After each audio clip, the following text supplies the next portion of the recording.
बेटे इस वीडियो में हम बात करेंगे unit 7 dual nature and radiation, unit 8 atom and nuclei and electronics मतलब semiconductor devices. Semiconductor devices, dual nature radiation, atom and nuclei modern physics है, लगभग 19 से 20 नंबर की आएगी। जो पिछले 4 साल के पेपर आए सीबीएसई के आज तक के, उन पेपर के आधार पर प्लस जो कंपार्टमेंट में पेपर आए उनके आधार पर मैं आपसे बात करूंगा टॉपिक से रिलेटेड। ड्यूअल नेचर रेडिएशन में आपने क्या पढ़ा था? सबसे पहले आपने पढ़ा था एक वर्ड फोटोन। फोटोन का रेस्ट मास कितना होता है ये प्रीवियस ईयर सीबीएसई के पेपर में है, तो आपको पता होना चाहिए फोटोन एक मटेरियल पार्टिकल नहीं है, एक एनर्जी का पैकेट है और उसका रेस्ट मास 0 होता है। अब एक बार सीबीएसई ने प्रश्न किया है कि फोटोन के ऊपर चार्ज कितना होता है, तो फोटोन के ऊपर चार्ज 0 होता है। चार्ज 0 क्यों होता है? आप लिखेंगे because it's rest mass is 0, क्योंकि charge is the property of electrostatics. ये नहीं लिखना आपको, आपको सिर्फ इतना लिखना है कि रेस्ट मास फोटोन का 0 होता है, इसीलिए उसके ऊपर चार्ज भी 0 होता है। Everyone satisfied? ठीक है जी। फोटोन का रेस्ट मास 0 होता है। फोटोन का मास इन मोशन आप m कंसीडर करते हैं, तो एक तो इक्वेशन आप ये यूज करेंगे एनर्जी की, जहां c is the speed of photon, speed of light. Everyone satisfied? ठीक है जी। आप एक फॉर्मूला यूज करेंगे इस पूरे के पूरे चैप्टर के अंदर, E equal to H nu, H Planck constant, Planck constant, और this is the frequency of photon. मेरी बात बहुत ध्यान से सुनेंगे। ड्यूअल नेचर की स्टार्टिंग कहां से? फोटोन से। फोटोन क्या है? एक ऐसा एनर्जी का पैकेट है जिसकी एनर्जी उसकी फ्रीक्वेंसी के डायरेक्टली प्रोपोर्शनल होती है, और ये बात मिस्टर प्लांक ने कही थी, और प्लांक ने इसका एक नाम दिया था जिसका नाम जो क्या था नाम? क्वांटा। क्या नाम था? क्वांटा नाम था। मिस्टर प्लांक वो साइंटिस्ट थे जिन्होंने ड्यूअल नेचर ऑफ रेडिएशन के बारे में बताया था कि light travel in the form of wave as well as particle. Huygens वो साइंटिस्ट थे जिन्होंने सबसे पहले एक्सपेरिमेंटल एविडेंस दिए थे light travel in the form of wave. Newton ने कहा था light travel in the form of wave. Everyone satisfied? Everyone satisfied? ठीक है जी। अब जरा ध्यान देंगे, एक फॉर्मूला हमारे पास ये होगा, एक फॉर्मूला ये होगा, बहुत ध्यान से समझेंगे। इस फॉर्मूले में जो फ्रीक्वेंसी होती है वो c अपॉन लैम्डा के बराबर होती है। Lambda is the wavelength of the photon, c is the speed of photon. तो आपके पास एक फॉर्मूला बनता है। Everyone satisfied? इस फॉर्मूले को रखा दिमाग में, इस फॉर्मूले को रखा दिमाग में, इसे सिंप्लीफाई करके यहां तक ले आए, दोनों की वैल्यू बराबर रखी, सी से सी कैंसिल, ये बनेगा लीनियर मोमेंटम, और lambda is equals to h by p. This is de Broglie hypothesis. De Broglie hypothesis का डेरिवेशन महत्वपूर्ण है आपके पास कि डी ब्रोगली हाइपोथेसिस क्या था। उन्होंने कहा था कि चलता हुआ पार्टिकल अपने चारों तरफ वेव एसोसिएट करता है जो उसके मोशन को बैलेंस करती है, but we are not able to see them by naked eyes. क्यों? क्योंकि उनकी वेवलेंथ बहुत छोटी होती है। सवाल है वेवलेंथ छोटी क्यों होती है? क्योंकि उन वेव्स की वेवलेंथ पार्टिकल के लीनियर मोमेंटम के इनवर्सली प्रोपोर्शनल होती है। Everyone satisfied? एवरीवन? तो डी ब्रोगली हाइपोथेसिस का डेरिवेशन भी आपकी समझ आ गया। अब इससे न्यूमेरिकल किस प्रकार के आएंगे बहुत ध्यान से देखेंगे, और मेरा मानना है या तो न्यूमेरिकल इससे रिलेटेड आएगा कम से कम एक एमसीक्यू में, या फिर a charge particle enter in the uniform magnetic field, और वहां आपके पास एक फॉर्मूला होता था, calculate the radius of path of electron and proton और ड्यूट्रॉन और alpha particle if they enter in the uniform magnetic field with constant momentum और velocity और काइनेटिक एनर्जी सेम एज यहां है। समझ गए आप मेरी बात? एक फॉर्मूला वेवलेंथ निकालने का, रेशियो निकालने का आपके पास ये है, और दूसरा फॉर्मूला आप कहां से उठाएंगे? मोमेंटम को आप लिखते हैं पार्टिकल, कोई दूसरा पार्टिकल है तो उसके लिए लिखते हैं mv, और फोटोन के लिए लिखते हैं mc। पार्टिकल कैसा? Electron, proton, neutron, deuteron, mesons वगैरह, उनके लिए आप ये फॉर्मूला यूज करेंगे। Concept clear? फिर इसके बाद momentum, kinetic energy is equals to half mv square, और k is equals to 1/2m v square. हम से ऊपर मल्टीप्लाई कर देंगे, हम से डिनोमिनेटर में मल्टीप्लाई कर देंगे, और k is equal to 1/2m p square आ जाएगा। Everyone satisfied? एवरीवन? ठीक है जी। अब इस p की वैल्यू यहां से निकाल लेंगे, दैट इज 2m के ऊपर रूट, और इस p की वैल्यू को उठाकर यहां रख देंगे, तो lambda is equal to h upon root m के 2। Everyone satisfied? अगर पेपर में आया कि इलेक्ट्रॉन प्रोटॉन दो पार्टिकल थे, दोनों एलिमेंट्री पार्टिकल होते हैं, दोनों सेम काइनेटिक एनर्जी से ट्रेवल करते हैं तो जो वेवलेंथ पैदा करेंगे तो उसकी रेशियो कैलकुलेट कीजिएगा, तो lambda inversely proportional to root m होगा। क्या होगा? Lambda inversely proportional to root m. अगर पेपर में कहा दोनों सेम वेलोसिटी से करते हैं तो यहां से निकालेंगे, अगर कहा दोनों का मोमेंटम सेम था तो यहां से निकालेंगे आंसर। Everyone satisfied? इसके बाद काइनेटिक एनर्जी होता है आपके पास चार्ज इनटू वोल्टेज।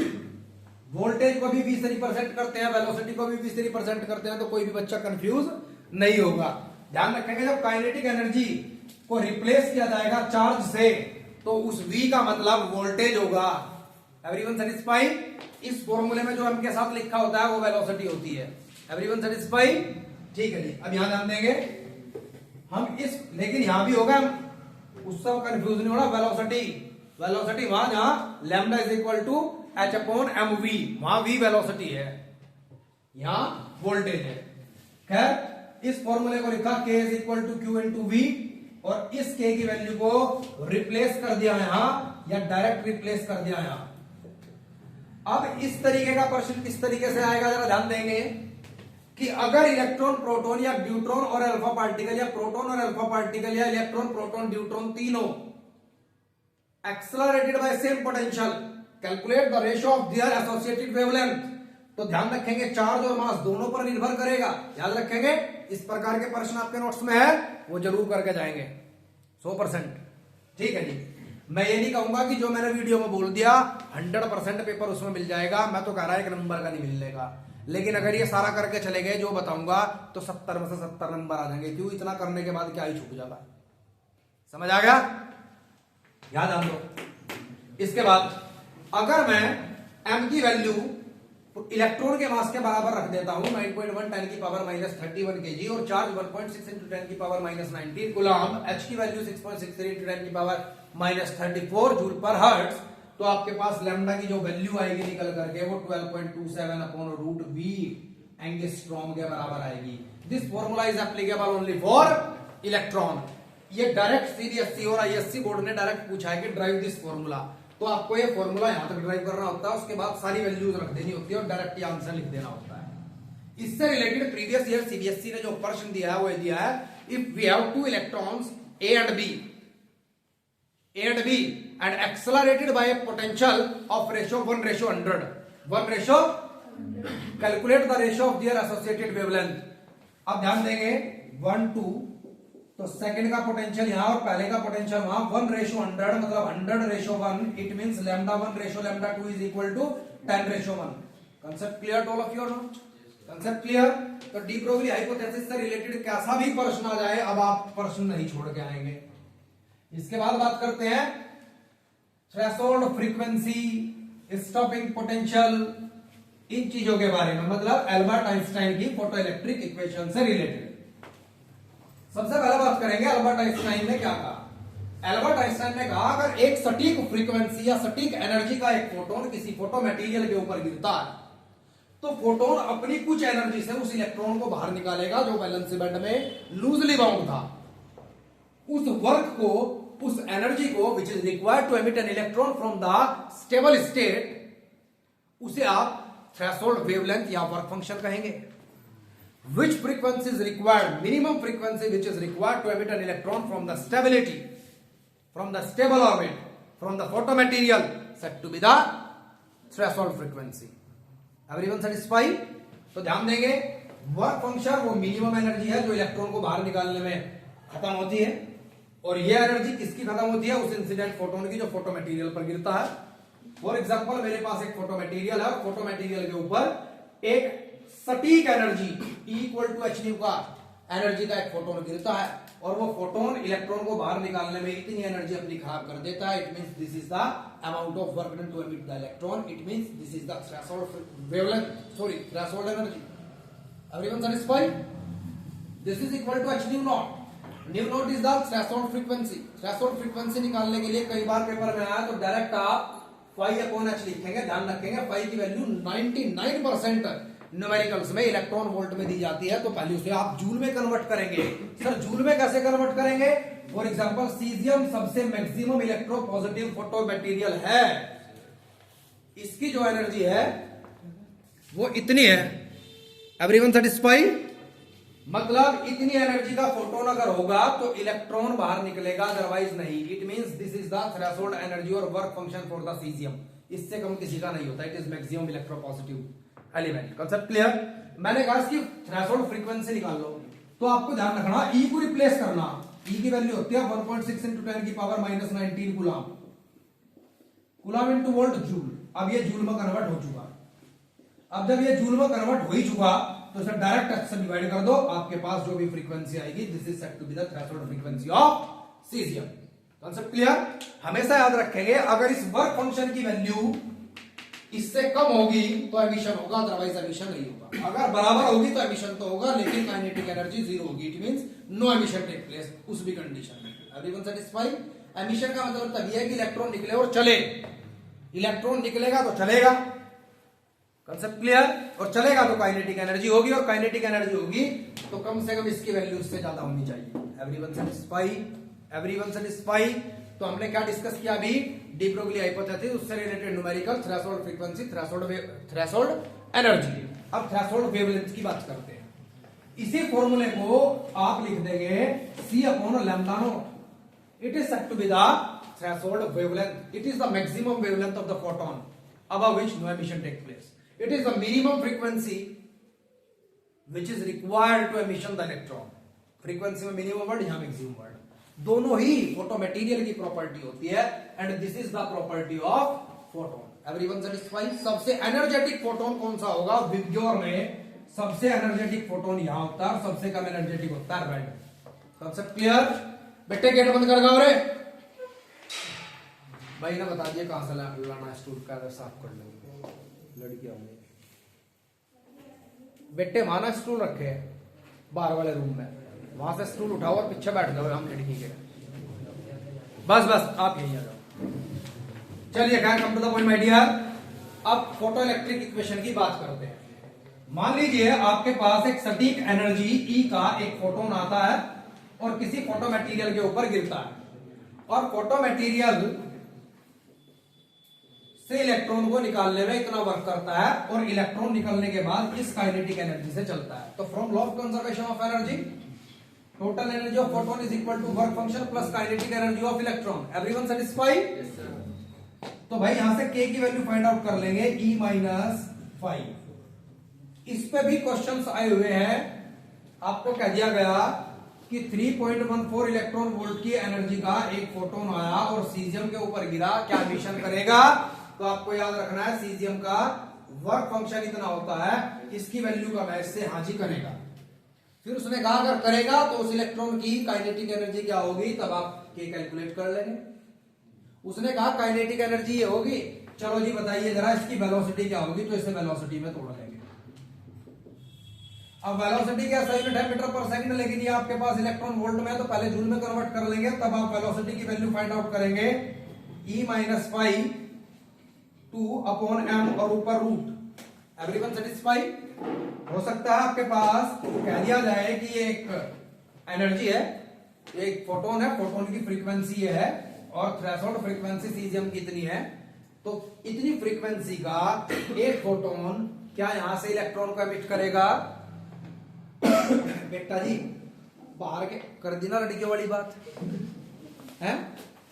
इन्हें अगर तुम बाहर जाकर ही साफ कर लेते, जब भी तो बाहर करना था, नहीं दूर दी नहीं। देखो सबूत नहीं दिया करते हम लड़की, ठीक है? मोदी का राग इक्वालिटी ले आओ। बेटा झाड़ू नहीं, धूल उठ गई। चल अब यहां फोकस कर।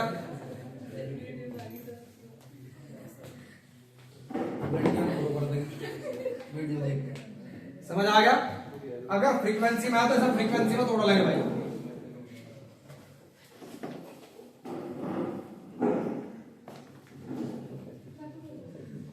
फ्रीक्वेंसी में तोड़ देंगे इसे। वेलोसिटी ओए h न्यू नॉट, इस तरीके से आप वेलोसिटी निकाल सकते हैं। बेटे ये वेलोसिटी है और ये फ्रीक्वेंसी है, थ्रेशोल्ड फ्रीक्वेंसी है, वेलोसिटी डन। इससे रिलेटेड प्रश्न आने के पूरे पूरे चांस है, ठीक है जी। अब stopping potential is the negative potential make the presence of electric current zero in electric circuit at cutoff condition में इलेक्ट्रिक सर्किट में करंट की प्रेजेंस जीरो करने वाले नेगेटिव पोटेंशियल को स्टॉपिंग पोटेंशियल या कट ऑफ पोटेंशियल कहा जाता है। इसकी डायरेक्शन नेगेटिव पोटेंशियल से पॉजिटिव की तरफ होती है सर्किट के अंदर, और इसकी value kinetic energy of photo electron per unit charge on electron के बराबर होती है। Everyone satisfy? एवरीवन? यहां से के की वैल्यू फाइंड आउट कर लेंगे बेटे, और एक के की वैल्यू आपके पास ये आई थी photo electric equation of Albert Einstein से। हम दोनों को कंपेयर करेंगे, this is stopping potential and this is threshold frequency. दोनों को हमने कंपेयर किया बेटे, nu nought is equals to h by e, sorry v nought is equals to h by e, nu minus nu not.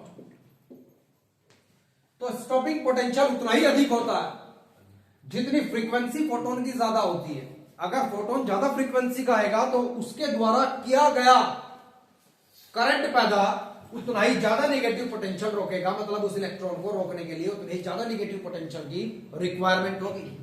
लेकिन अगर threshold frequency ज्यादा है तो वेस्टेज ज्यादा है, तो इलेक्ट्रॉन को काइनेटिक एनर्जी कम प्राप्त होगी जो निकला है, तो उसे कम ही पोटेंशियल रोक देगा। Stopping potential does not depend at the intensity of photons, कि 10 फोटोन आए, 20 आए, 50 आए। अगर ये अलग अलग फोटोन्स आए, ये 3 आए, इन्होंने करंट ज्यादा पैदा किया, ऊपर को फोटो इलेक्ट्रिक करंट बढ़ता है, इधर मान लीजिए फोटो इलेक्ट्रिक करंट बढ़ रहा है, इधर वोल्टेज एक्सेलरेटिंग पोटेंशियल, तो अगर इधर एक्सेलरेटिंग पोटेंशियल है तो इधर स्टॉपिंग पोटेंशियल माना जाएगा।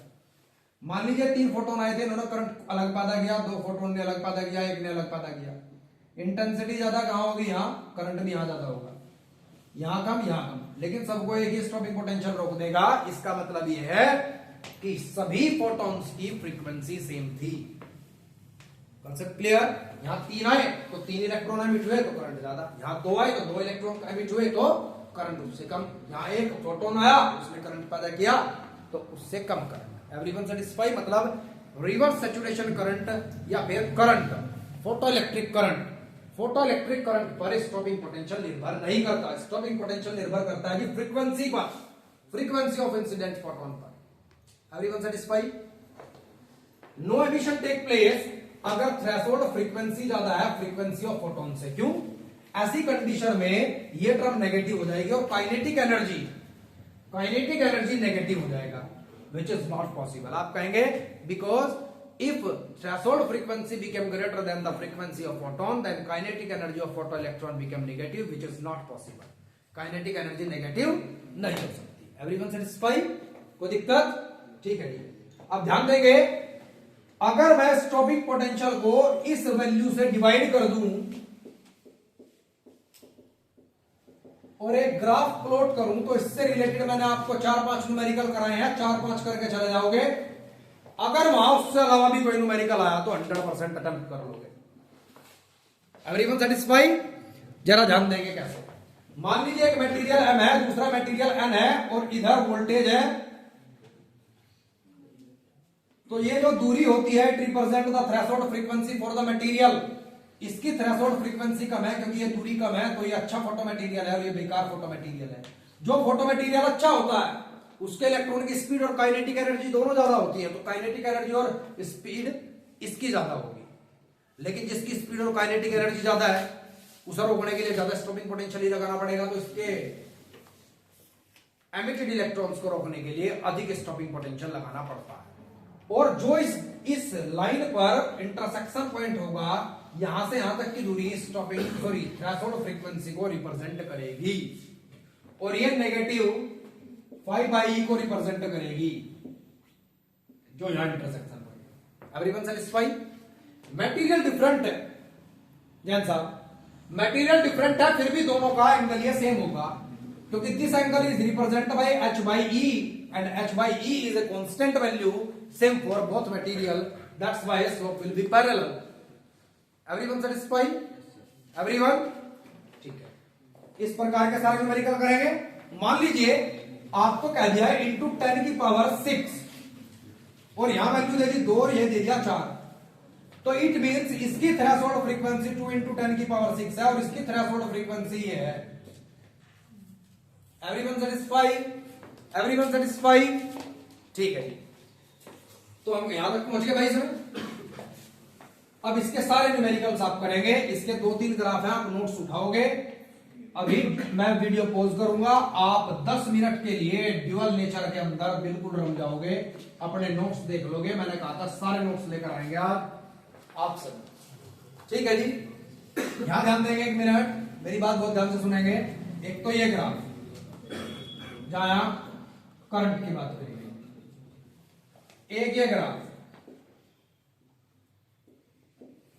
इसकी फ्रीक्वेंसी न्यू3, इसकी फ्रीक्वेंसी न्यू2 और इसकी न्यू1 फ्रीक्वेंसी, अलग अलग 3 फोटोन आए। तो जिसकी जितनी ज्यादा फ्रीक्वेंसी थी उसे रोकने के लिए उतना अधिक स्टॉपिंग पोटेंशियल की रिक्वायरमेंट। समझ गए? दोनों सही है, कर लोगे। और तीसरा है, इससे रिलेटेड कुछ न्यूमेरिकल्स हैं, उसकी बात करेंगे अभी, ठीक है जी। एक मुझे कोई वो दे दो अरिहंत का, जो मैंने सैंपल पेपर लगवाया था, अगर कोई बच्चा लेकर आया चैप्टर वाइज। आप सभी, क्योंकि रात को आप पढ़ेंगे बैठ के, मैं एक बार ड्यूअल नेचर के कुछ महत्वपूर्ण प्रश्न दे देता हूं। ये आपका सैंपल पेपर है अरिहंत का, इसी एडिशन का 2025 और 26।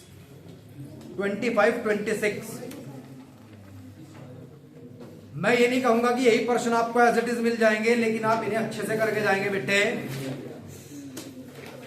ताकि इससे रिलेटेड कुछ आ जाए। पेज नंबर, ओए स्टॉप, यहां ध्यान दें, पेज नंबर 302 पेज पर एक 11 क्वेश्चन है बेटे।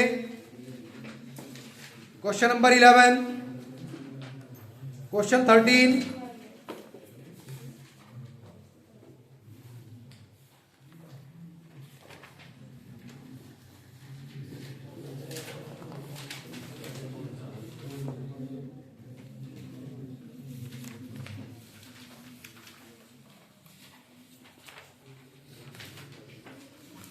क्वेश्चन नंबर है भाई पेज नंबर 304 पर 41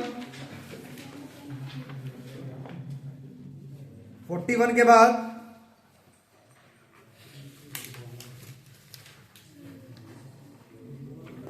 52,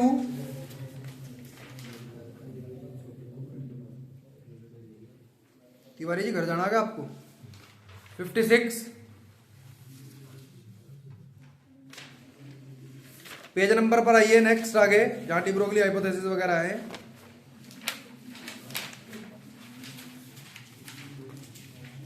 एक 57 भी कर लो बेटे इसमें, 57। इसके बाद पेज नंबर पर आइए बच्चे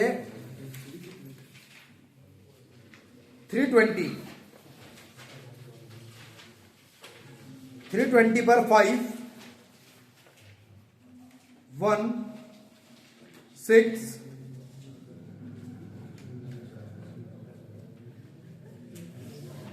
9, 16, 18, 19,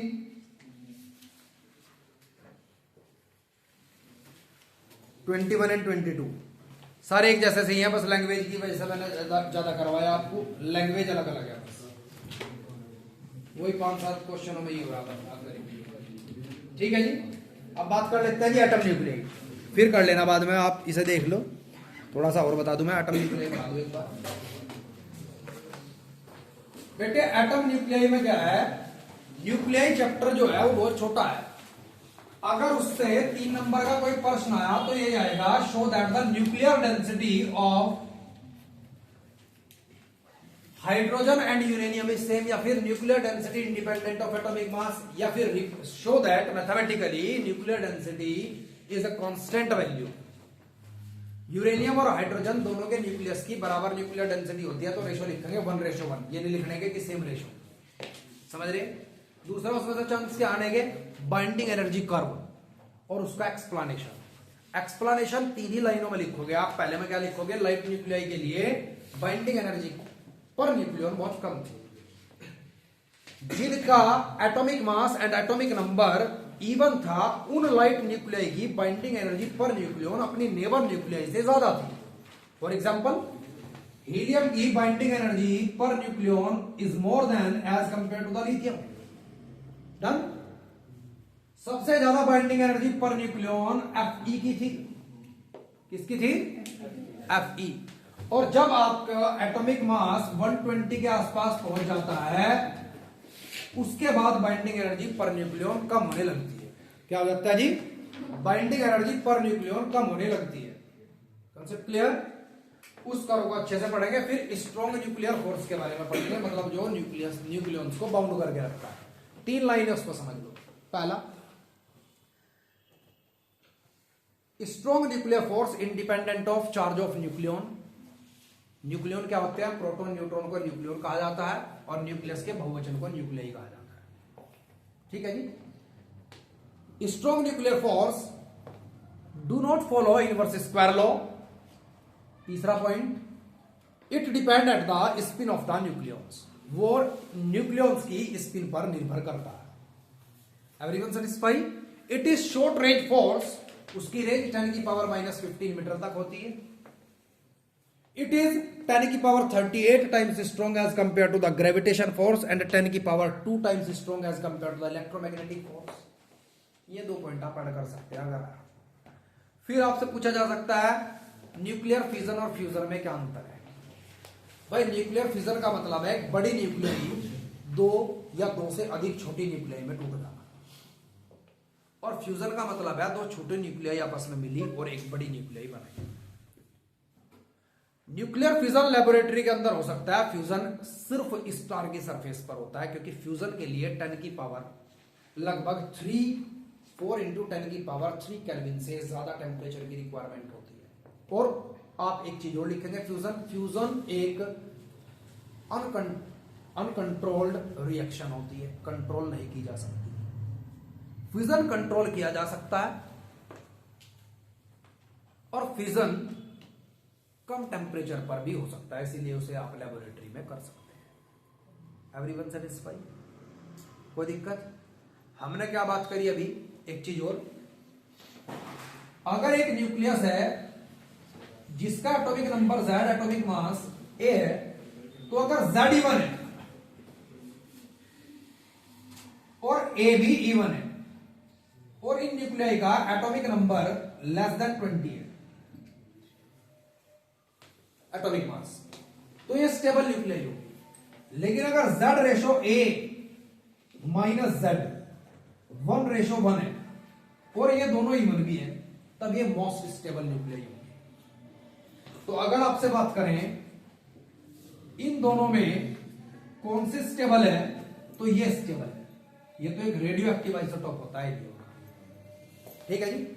वैभव बेटे तू कर जाएगा क्या तरह जाते समझिए। अब यहां ध्यान देंगे, अगर मैं 20 एटॉमिक मास से ज्यादा की बात करूं तो 20 एटॉमिक मास के लिए स्टेबल न्यूक्लियस क्या होगा? ये भी इवन और Z भी इवन। लेकिन A माइनस Z की वैल्यू Z से ज्यादा हो तो बेहतर है, तो ज्यादा स्टेबल हुआ। जैसे कि Fe, binding energy per nucleon Fe की पूरी पीरियोडिक टेबल में मैक्सिमम है। और दूसरी बात है, जब देखोगे आप, बाइंडिंग एनर्जी ज्यादा होने से न्यूक्लियस स्टेबल नहीं होता, बाइंडिंग एनर्जी पर न्यूक्लियन ज्यादा होने से होता है। भाटिया जी ध्यान देंगे, आप यहां गलती कर सकती हैं। मान लीजिए एक आपके पास X है जिसका एटॉमिक मास 10 है और एक आपके पास Y है जिसका एटॉमिक मास 5 है, और इसकी बाइंडिंग एनर्जी आपको दे दी मान लो 30 और इसकी दे दी 20, तो ये स्टेबल है, क्योंकि आपको पहले एटॉमिक मास से डिवाइड करना, जो वैल्यू जिसके लिए ज्यादा आएगी वही स्टेबल है। ठीक है जी। न्यूक्लियाई में इतना पढ़कर चले जाओ, आपका बेड़ा पार है। न्यूक्लियाई का भी मैं बता देता हूं, जब मैं यहां जो बोल रहा हूं वो बहुत ध्यान से सुनिए। घर जाकर के वीडियो देखते हुए इन क्वेश्चनों को आप जरूर गो थ्रू करोगे रात को। आज कल सिर्फ लिमिटेड बच्चों को बुलाया जाएगा। ठीक है जी। परसों आपका एग्जाम है, कि लिमिटेड बच्चों को, जिन बच्चों की तैयारी परफेक्ट हो चुकी होगी अच्छे से, बाकी पास होने की कर लियो अपनी। पेज नंबर 347 है। पेज नंबर 347 पर वीडियो में इसलिए बोल रहा ताकि आपको दिखा सकूं कि उस प्रकार के प्रश्न मिले हैं किसी न किसी तरह। भाई पेज नंबर 347 पर क्वेश्चन नंबर 30 है, बाइंडिंग एनर्जी और मास डिफेक्ट से रिलेटेड न्यूमेरिकल के पूरे पूरे चांस हैं। क्वेश्चन नंबर 30, 31 एंड 33, 30, 31 और 33, इसके बाद 16,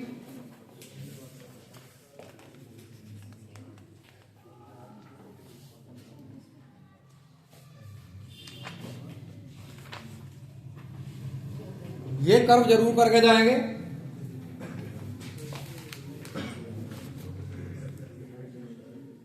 क्वेश्चन नंबर 345, क्वेश्चन नंबर 345,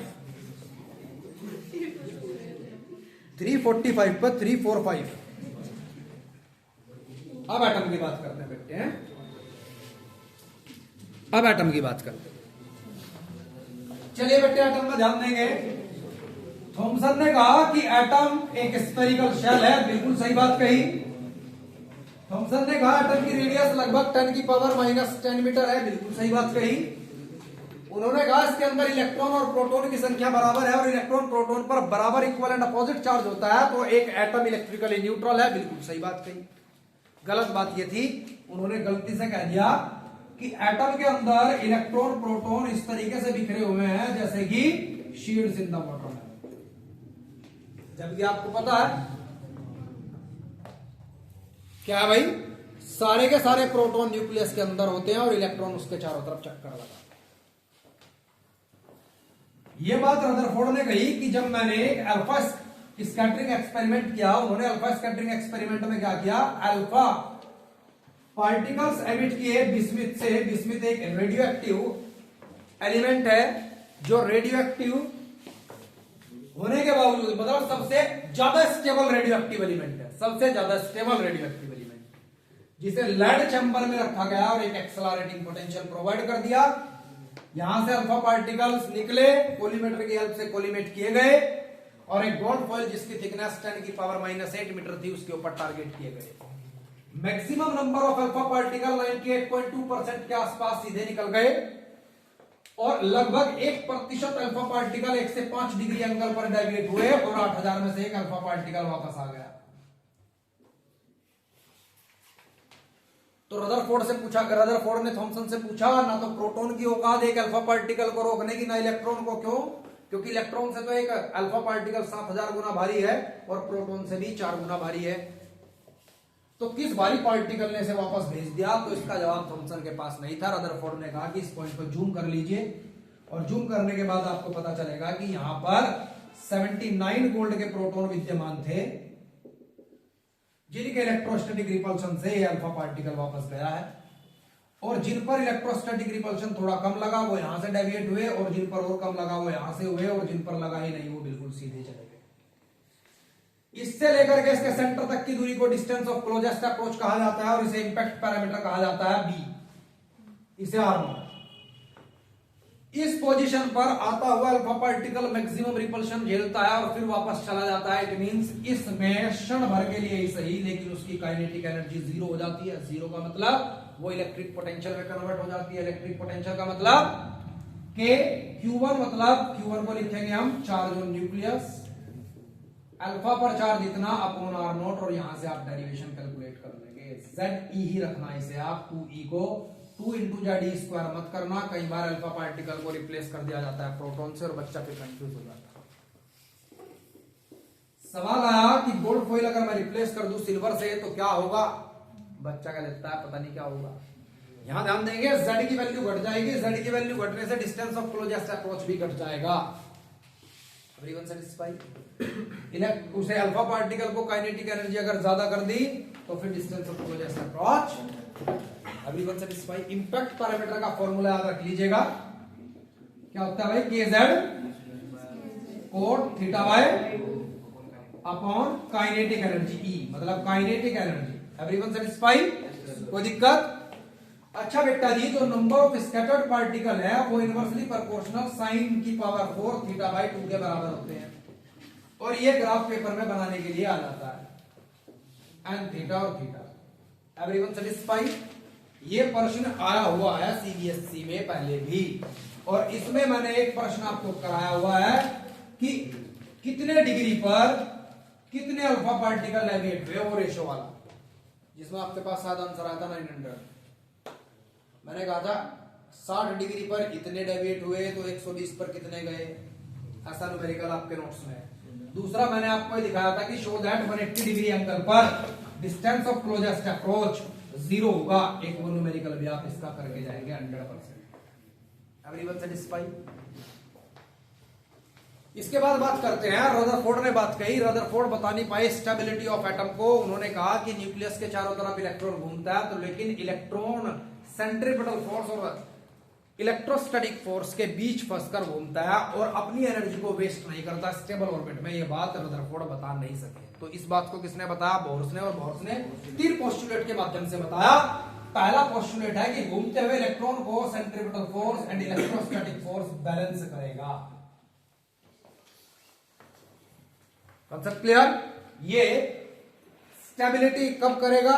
जिस ऑर्बिट में उस इलेक्ट्रॉन का एंगुलर मोमेंटम mvr nh/2 पाई के बराबर होगा, जहां n की संख्या 1 2 3 के बराबर होगी, ना कि डेल्टा इक्वल 3। ऐसा नहीं होगी, ऐसी नहीं होगी। Concept clear? अब कुल मिलाकर के बात यह है, अगर ये न्यूक्लियस है और पहला ऑर्बिट है, दूसरा ऑर्बिट है, तीसरा ऑर्बिट है, तो इलेक्ट्रॉन यहां अपनी एनर्जी को वेस्ट नहीं करता। लेकिन इलेक्ट्रॉन को रिक्वायरमेंट होती है जब ये 1.1 1.2 1.3 1.4 1.5 ऑर्बिट है। Everyone satisfied? इसे कहते हैं क्वांटाइजेशन का पोस्टुलेट। पिछले साल आया था पेपर में कि बोर्स के क्वांटाइजेशन पोस्टुलेट को बताइए, तो आपको सिर्फ ये बात लिखने पर भी मार्क्स पूरा मिलना था। तीसरी बात यह है जी, तीसरा पोस्टुलेट ये था कि जब न्यूक्लियस होगा और उसके चारों तरफ इलेक्ट्रॉन होगा, तो बाहर के ऑर्बिट को हायर एनर्जी लेवल और अंदर के ऑर्बिट को इनर एनर्जी लेवल कहा जाता है या लोअर एनर्जी लेवल कहा जाता है। जब हायर एनर्जी लेवल को आप ई मान लेंगे और लोअर एनर्जी लेवल की एनर्जी को आप E1 मान लेंगे और इलेक्ट्रॉन यहां से यहां जंप करेगा, तो अपनी एनर्जी को एक फोटोन की फॉर्म में एमिट कर देगा। और फोटोन की energy equal to h nu थी और c/λ, तो यहां से कुछ ना कुछ न्यूमेरिकल आएगा। इस प्रकार का न्यूमेरिकल महत्वपूर्ण है। Everyone satisfy?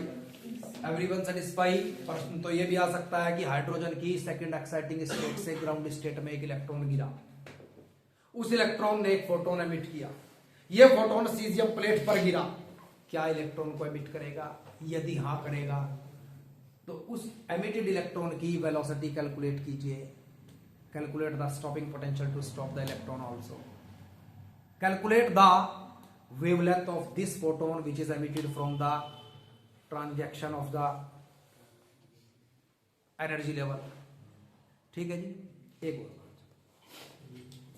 कई बार हमें कहा कि इलेक्ट्रॉन यहां से यहां जंप किया, तो जिस फोटोन का एमिट किया उसकी वेवलेंथ निकाल लो। ये तो सब निकाल लेते हैं। कई बार ये भी पूछ रहा है कि हाइड्रोजन है, हाइड्रोजन की ग्राउंड स्टेट में घूमते हुए इलेक्ट्रॉन की वेवलेंथ क्या है? इसका मतलब यह है इलेक्ट्रॉन के मोशन के कारण जो वेव्स पैदा हुई है उसकी वेवलेंथ कैलकुलेट करनी है।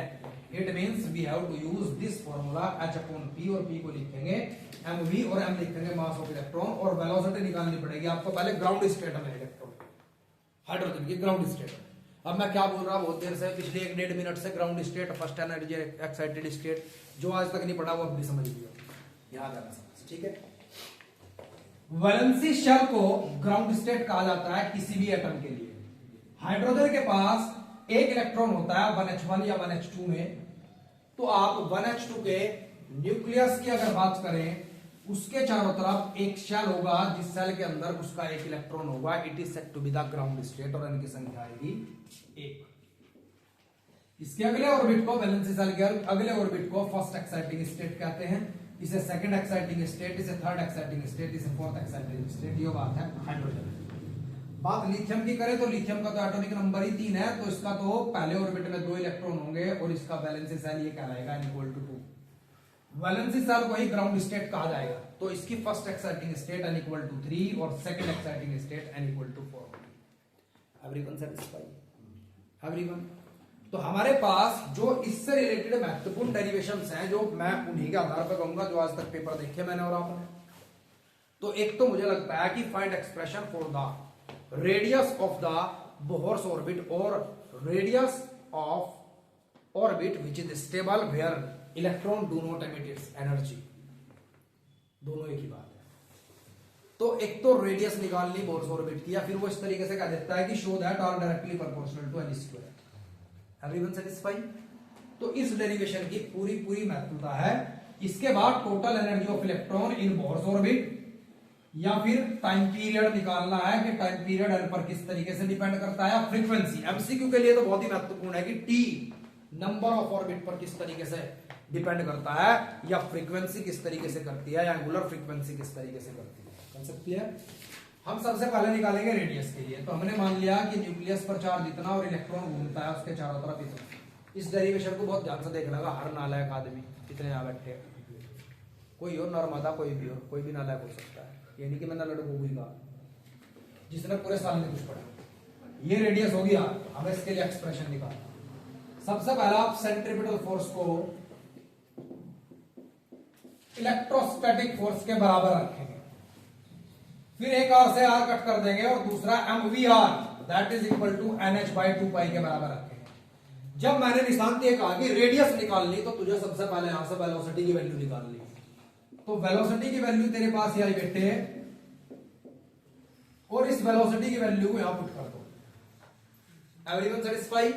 यहां पुट करने पर m n square h square upon 4 pi square r square n square होगा, that is equal to k z e square upon r।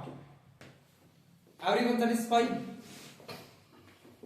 एक आर से आर कट गया और उधर ले जाए, m से m कट गया, r उधर गया, n square h square upon 4 pi square k z e square into m। This is the answer. ठीक है जी, एवरीवन सेटिस्फाइड? ठीक है। अब इन सारों की वैल्यू रखने के बाद r directly proportional n square by z आ गया। अब किसी भी ऑर्बिट के अंदर जो रेडियस होती है वो किसके बराबर होती है भाटिया जी? यहाँ क्या वैल्यू आएगी? कांस्टेंट 0.3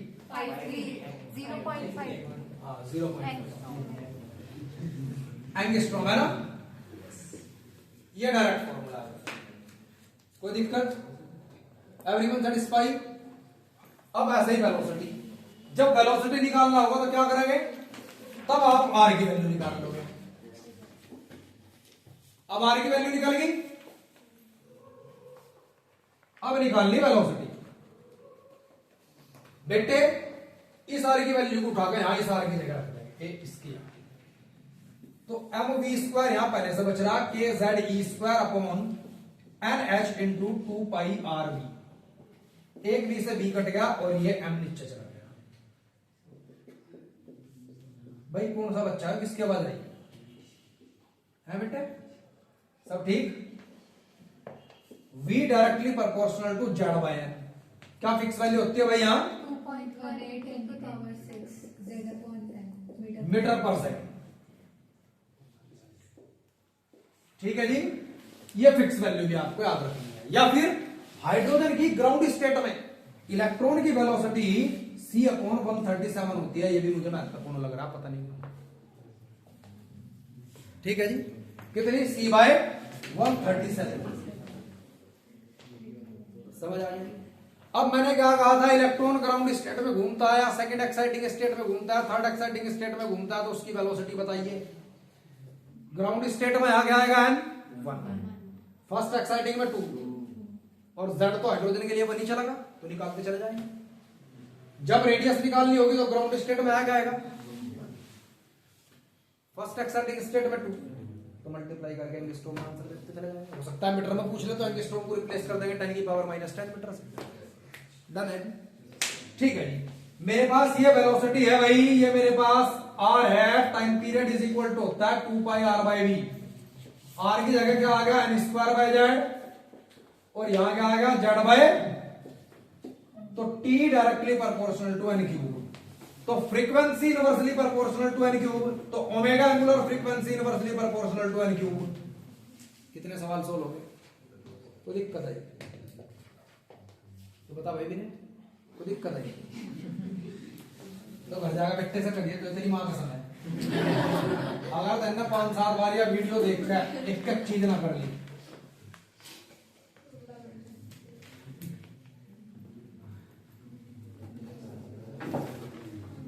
और बेटा कुछ बच्चों को फीस अब तक करा दी, जो कहना है हम करते घर जाके। आज तो आखिरी रात है, आखिरी रात कल है, युद्ध परसों है।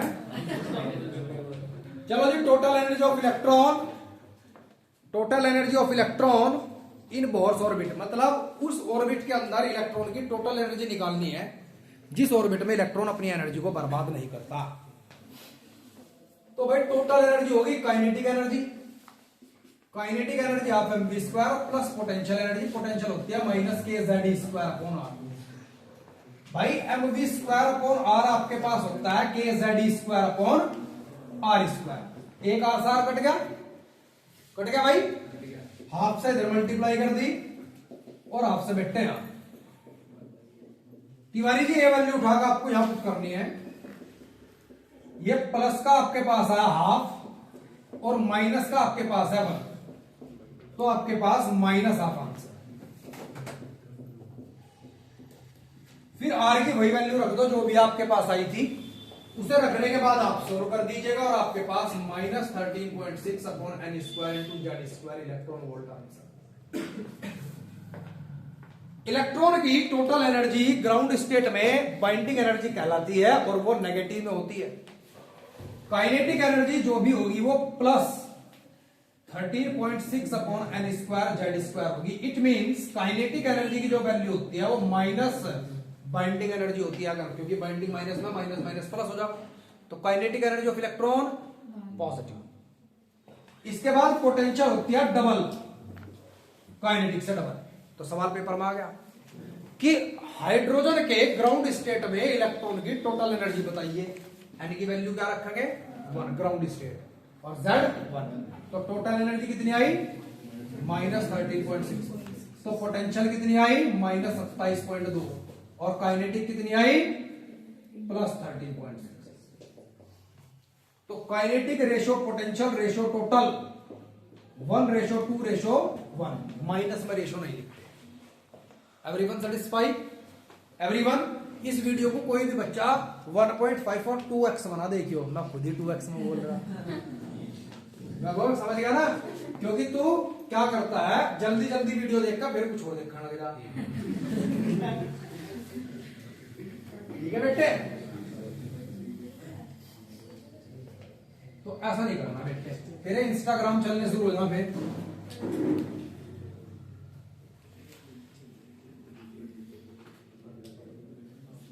तू साल घर पर पढ़ रहा साल हिस्ट्री, उसकी मम्मी कह रही है एक दिन कि उससे फोन ले लिया, अब तो पढ़ी रहा, मैंने फोन भी लाया, फोन भी किया रहा, आप यहाँ खड़ी, इसके पापा यहाँ खड़े, फोन भी किया रहा, तू साल ना फोन उठाया, मुझे हाँ जी, मगर फोन भी यूज कर रहा था, फोन तो ले लिया उसको। माँ बाप समझ नहीं रहे बात को कि अब भी फोन ले लिया ना, तो बेटे अगला साल दोबारा रिपीट करना पड़ जाएगा, 2000 फीस होने वाली है, अभी 1800, अगला साल मोर एक्सपेंसिव। हाँ, टोटल एनर्जी समझ गए। अब एक बार इंपीरिकल फॉर्मूले की बात कर लूंगा तेरे साथ।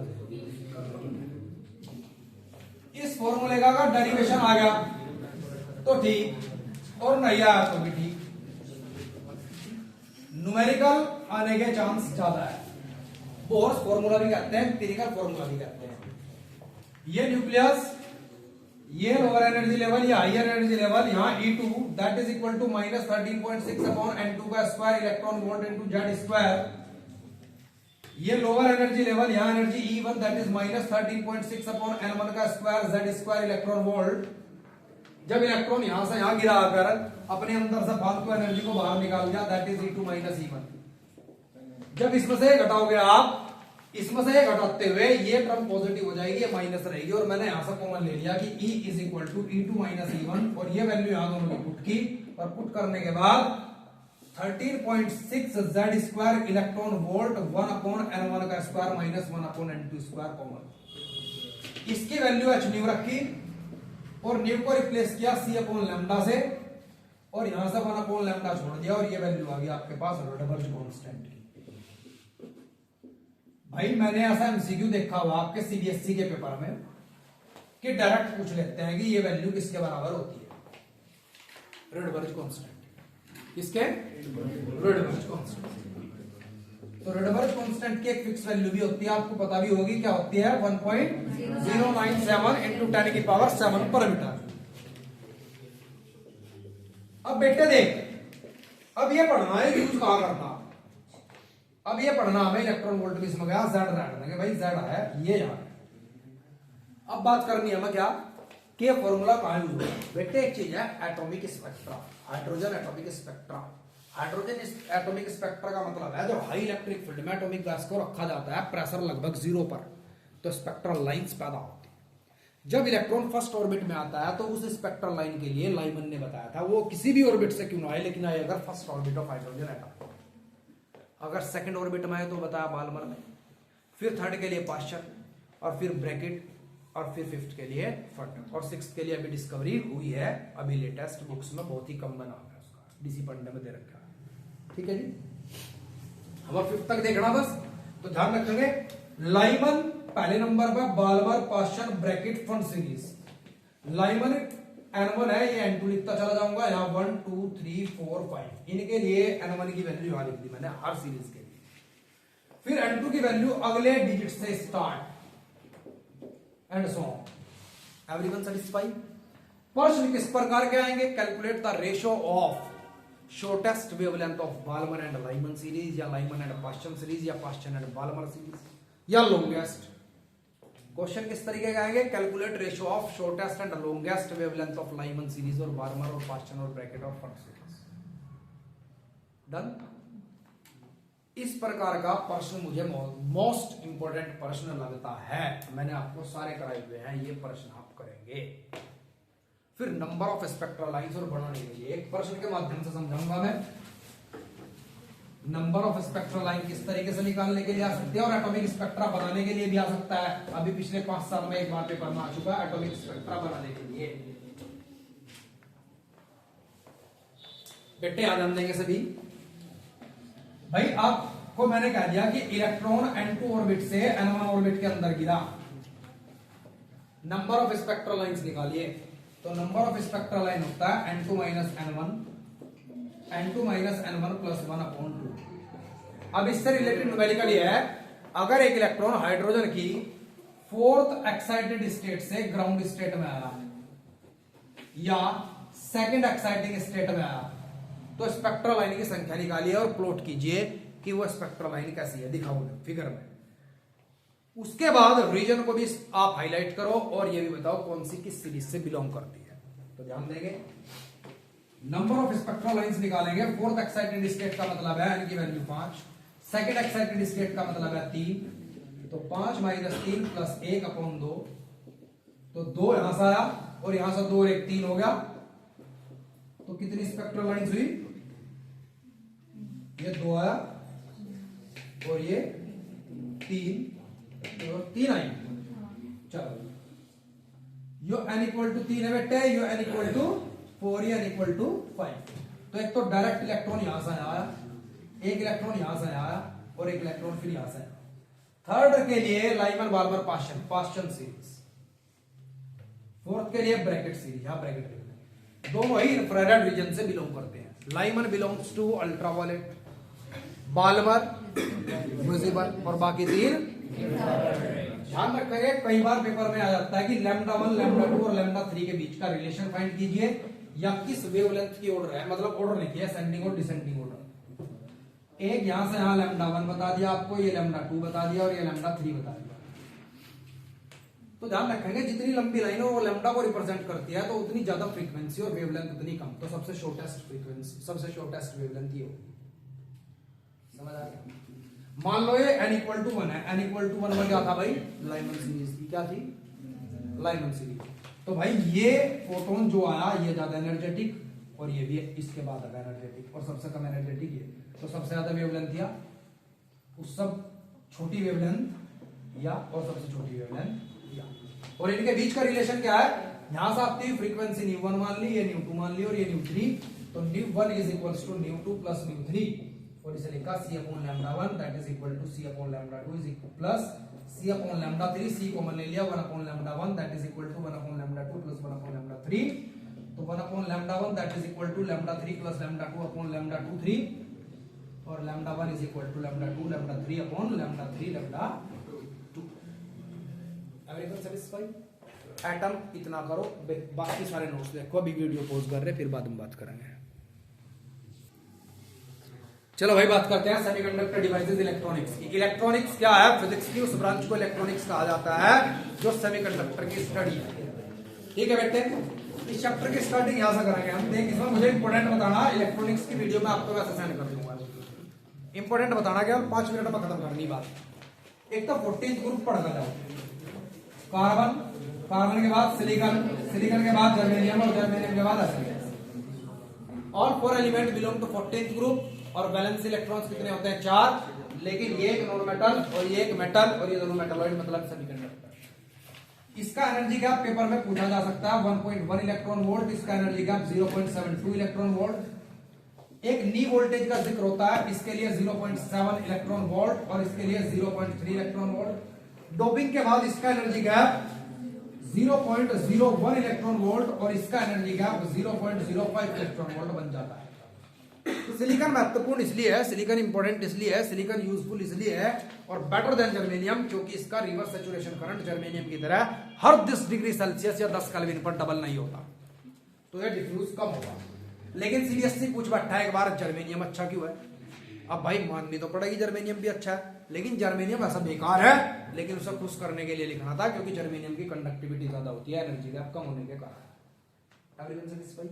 ठीक है, अब ऐसे सेमीकंडक्टर को इंट्रिंसिक सेमीकंडक्टर कहा जाता है और इंट्रिंसिक सेमीकंडक्टर के इलेक्ट्रॉन की संख्या होल के बराबर होती है।